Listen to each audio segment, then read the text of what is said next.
ভাঙছে বরফ, বাড়ছে সমুদ্রের উচ্চতা, এমন খবর আমরা প্রায়ই শুনি। তবে সম্প্রতি বিজ্ঞানীরা দিচ্ছেন এক চমকপ্রদ খবর। মাত্র 1 বছরে অ্যান্টার্কটিকায় বেড়েছে 100 বিলিয়ন টনেরও বেশি বরফ। বহুদিন ধরে সেখানকার বরফ গলনই খবরের শিরোনাম হয়ে আসছিল।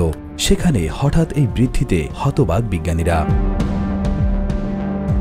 দশকের পর দশক ধরে অ্যান্টার্কটিকা ছিল জলবায়ু পরিবর্তনের প্রতীক।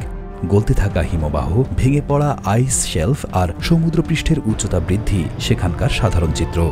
তাই স্যাটেলাইট ও সরাসরি মাঠ পর্যায়ে মাপ চোখে নিশ্চিত হওয়া এই নতুন তথ্য জলবায়ু বিশেষজ্ঞদের জন্য সত্যি বিস্ময়কর।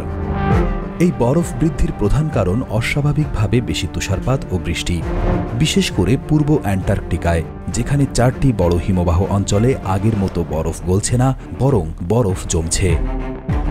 বিশেষজ্ঞরা অবশ্য বলছেন এই বরফ বৃদ্ধি জলবায়ু পরিবর্তনের সামগ্রিক উষ্ণায়ন প্রবণতা বদলাচ্ছে না। এটি কেবল দেখাচ্ছে পৃথিবীর প্রাকৃতিক সিস্টেম কতটা জটিল, পরিবর্তনশীল এবং কখনো কখনো অপ্রত্যাশিত।